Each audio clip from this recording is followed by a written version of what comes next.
All right, strap yourselves in, because today we're going deep, real deep, into one of well, the weirdest parts of quantum mechanics, I guess you could say.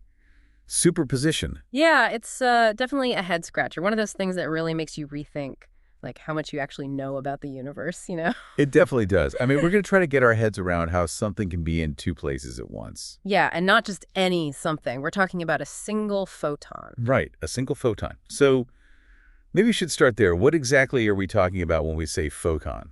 So basically, a photon is like the tiniest little bit of light you can possibly have. It's a packet of energy, but, and here's the really trippy part, it acts like both a wave and a particle. Okay, so like it's a tiny speck of light, but it can also be like a ripple spreading out. Exactly. Sometimes it acts like a tiny marble, bouncing around. Other times it's like a wave in the ocean, spreading out and interfering with other waves. All right, my brain is already starting to hurt a little. Yeah, it takes some getting used to. So let's bring in another piece of this puzzle, the beam splitter. What is that, and how does it work with these wave particle photons? Okay, imagine a mirror, but it's only partially reflective. Some light goes through, some bounces off. That's a beam splitter. And if we shoot a single photon at it, well, you'd think it either goes through or it gets reflected, right? Right. Like flipping a coin. Heads, it goes through. Tails, it bounces back. But that's not what happens. Oh boy, here comes the weirdness. Exactly. This is where quantum mechanics throws us a curveball. The photon doesn't actually choose one path or the other. Instead, it goes into the state we call superposition. Superposition, the word of the day.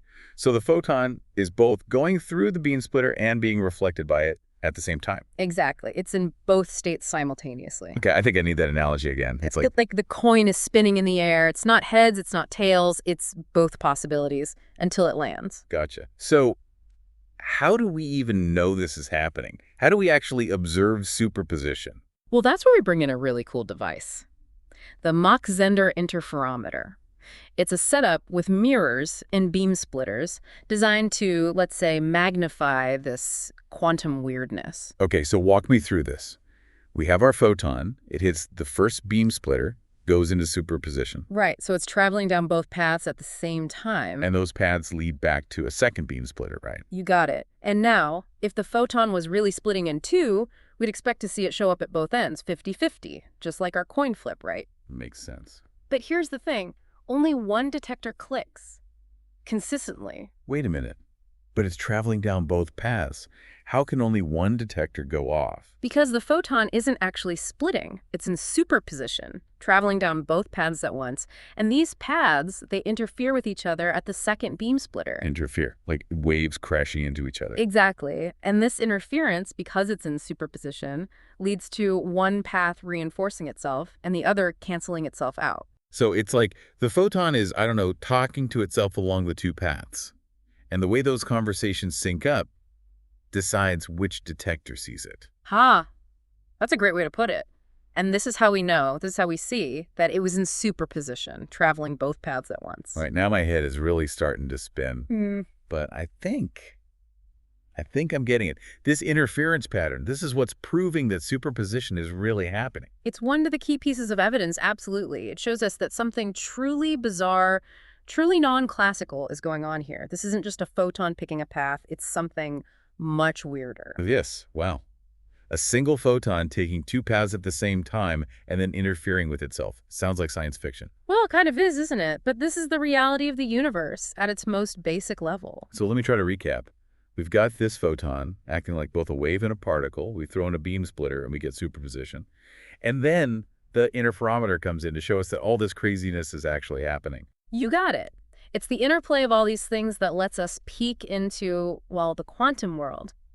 And it gets even weirder, believe it or not, when we look closer at this interference thing. Okay, weirder is good. Yeah. Bring it on. So in the interferometer, are photons in superposition, right, traveling those two paths? Right, and then those paths interfere with each other at that second beam splitter. But what's actually causing the interference? How do these paths mess with each other? It's all about something called a phase shifting. Think of a wave, like a wave on a pond. Okay, got it. Peaks and troughs. Exactly. Now imagine two waves traveling along, like different paths, and then they meet up again. Okay, I can picture that. So if the peaks of one wave line up with the peaks of the other, they get bigger, they amplify each other. It's called constructive interference. Adding the waves together, basically. Right. But if a peak lines up with a trough, they cancel each other out. Destructive interference. Okay, that makes sense. But how does this apply to our photon? Well, here's the thing. When light reflects, it can actually experience a phase shift. Hold on. So one wave gets, like, shifted out of alignment with the other one, like if peaks and troughs move a bit. Exactly.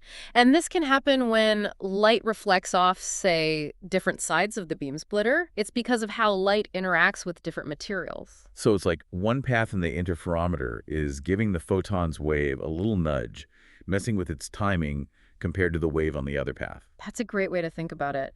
And this little phase shift, it determines whether we get that constructive or destructive interference at the second beam splitter, which then decides which detector clicks. So the phase shift, it's like a secret code hidden in the photon, right?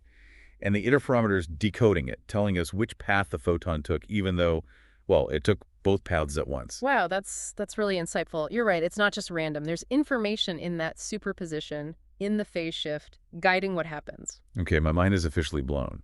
So the photon, it's like it knows what's going to happen at the second beam splitter before it gets there. It's one of the most amazing things about quantum mechanics, really. The photon isn't choosing, obviously. It's all about the laws of quantum physics, this wave behavior, the whole superposition thing. All right, so just to make sure I'm following, the first beam splitter puts the photon in this blurry state of both paths. Right. The phase shift is like a hidden message. Yeah. And then the second beam splitter decodes it, revealing the message through the interference. You nailed it. That's how we can really see that a single photon can be in two places at the same time. All right, so we've talked about the how, superposition, the interferometer, all that. But what about the why? Why does this matter? Why should we care about one tiny photon being in two places? Ah, the big question. And it leads us to some, well, pretty profound stuff. For one thing, this is at the heart of quantum computing. Quantum computing. Everyone's talking about it, but I gotta admit, I don't really get how it works. Well, a normal computer, it uses bits, right? Zeros and ones. But a quantum computer, it uses qubits. And thanks to superposition, a qubit can be 0, 1, or both at the same time. So it's like each qubit is a mini interferometer experiment with a photon spinning in that both at one state. You're getting it. And because of that, a quantum computer can do calculations on multiple possibilities simultaneously, which means for certain problems, it's incredibly powerful. So it's not just faster, it's like doing something totally different, exploring all those possible solutions all at once. Exactly, like massive parallel processing, but all in one tiny chip, which opens up possibilities for problems that normal computers just, well, they choke on. Wow, so we're talking like drug discovery, material science, breaking codes. It really could change everything. It really could, and that's just one area where this matters.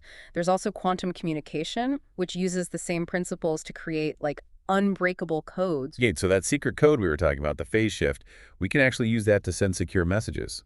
Exactly. If someone tries to eavesdrop on a quantum communication channel, they mess with the photon, and both the sender and receiver know something's up. So unbreakable codes, faster drug discovery, new materials. It's like this one weird quantum thing could revolutionize, well, everything. It's true, and who knows what else we'll find as we keep exploring. The quantum world is full of surprises. It's wild, isn't it? That this tiny photon being in two places at once could be the key to so much.